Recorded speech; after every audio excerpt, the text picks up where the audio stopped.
An exorcism possession film that is not called The Exorcist and it's good, maybe even great. You got to be kidding me. Well, I'm going to tell you about The Exorcism of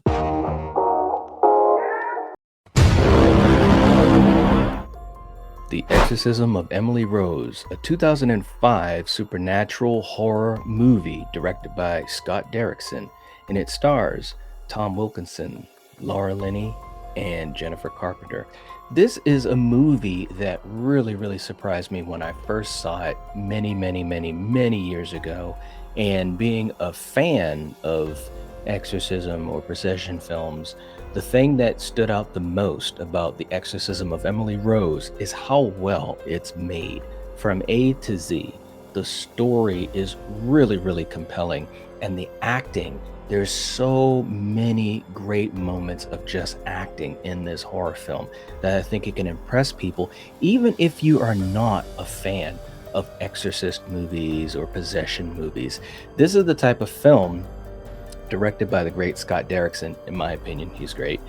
This is a film that actually can play to the favor of those who are fans of these types of films and also those who are not, because the story is portrayed that way.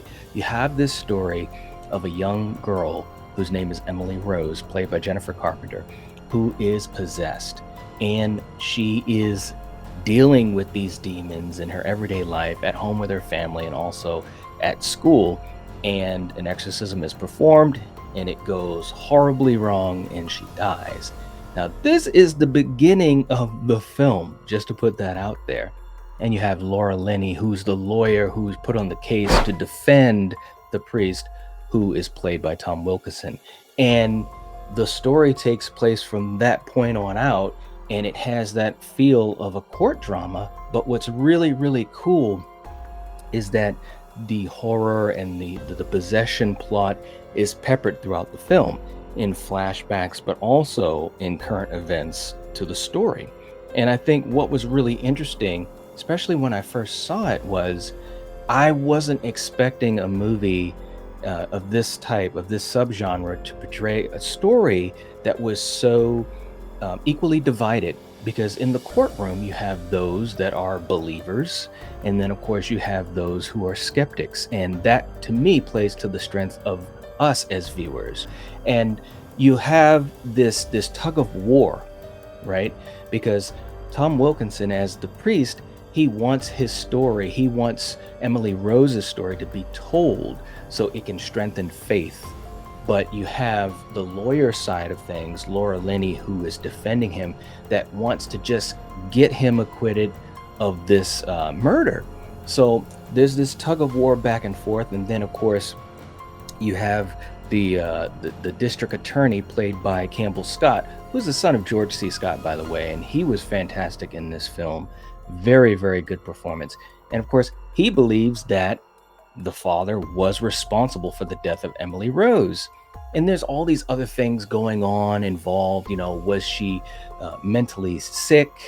Did she have delusions? She was being treated for mental illness and so forth, but then promptly stopped the medication. So there's all these little plot points that are peppered throughout the film as well. And as a viewer, you're watching this and you're wondering, was there a possession or was she mentally ill? And in the courtroom scenes, that is part of the war. These are different things that are being brought as evidence in the case to show that she definitely could have been mentally ill. And then there's other factors in the case that is showing strong evidence that she wasn't mentally ill and that she could be possessed by a demon. So this goes back and forth. I think it's really intriguing. It's very powerful. Jennifer Carpenter as Emily Rose, I think she was so committed to this role. There are so many scenes in this film where her body and her physicality, or her physical language, is just so, like, it's jaw-dropping. The things that she was doing in this film, and it really hits, the emotional intensity for you. And I am Lucifer, the devil in the flesh.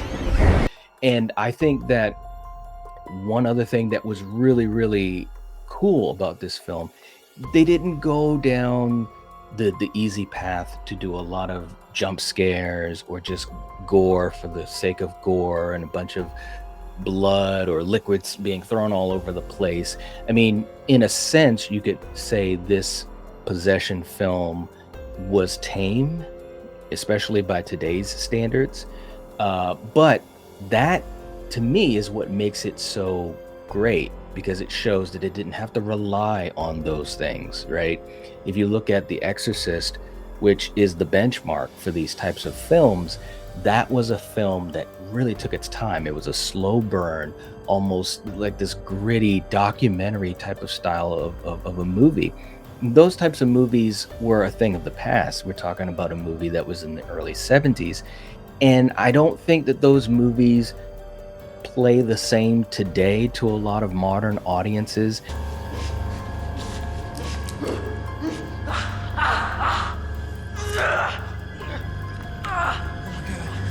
They do for me, I mean, but I also grew up watching these films and I have a love for older films in general. But I think for the majority of modern audiences, it's something that plays a bit slow. And so it may not resonate with them in the same way. But with The Exorcism of Emily Rose, I think it's a really good combination of the two because it definitely takes its time to build up the characters, to build up the story, to build up the moments. So when things are happening to these characters, you're really, really zoned into what's going on. You really feel for this father because he was trying to do what he thought was the right thing for this girl that trusted him. She had faith just like her family, and they entrusted this priest with saving her. And it didn't go the way that anyone wanted. So he's on trial for this murder. So I think the way that Tom Wilkinson portrayed his character was very powerful, very believable, and it wasn't hammy or anything like that whatsoever. And Laura Linney as well. There were great scenes of dialogue, especially in the courtroom, also in the jail cell. Just really good stuff that you don't always get a chance to see in horror movies, especially horror movies that are possession films. This movie really took itself seriously. Scott Derrickson's direction, you can just see that he is very, very skilled. He truly is. And I love so many of his films, and I think he's really, really amazing with building characters and building scenes and really trying to give you an arc to what's going on in the story. If you look at something like Sinister, if you look at The Black Phone, which a lot of people really enjoyed, it took its time to build up those characters, to build up this relationship with the siblings, and of course, being abducted, by the grabber, played by Ethan Hawke, who gave a fantastic performance. Everyone in The Black Phone, I think, gave a really great performance. But it took its time, in other words. It wasn't all about the flash and bang. And I think that, to me, I think that's a great place for horror to be right now, is to kind of really build out story and character more. Because we've had the times when it was all about the kills and all about the gore. And those films are still great. I still love those types of films. But I think when you have a movie that builds up the characters and really takes its time, I think those really, really last for a long time. So anyways, The Exorcism of Emily Rose, the ending is very powerful. It's something that will take you on a ride, and I definitely recommend it to any of you guys that are horror fans. Even if you are not a fan of Exorcist or possession films, I think you can still enjoy this. And I was very pleased that one of my really, really good friends, he enjoyed this movie as well. And he is not a fan of these types of films. So shout out to you, Steven. So anyways, check this movie out. And if you do, let me know in the comment section what you think. For you guys that have seen The Exorcism of Emily Rose, what are your thoughts on it? It's a film that I think gets better as time goes on, and I really enjoy it. So I'll talk to you guys later. Don't forget the like button. It helps to support the channel. Check out one of our other videos that YouTube will recommend to you. And if you're watching this, if you're listening to this, you are the Night Watch. Peace.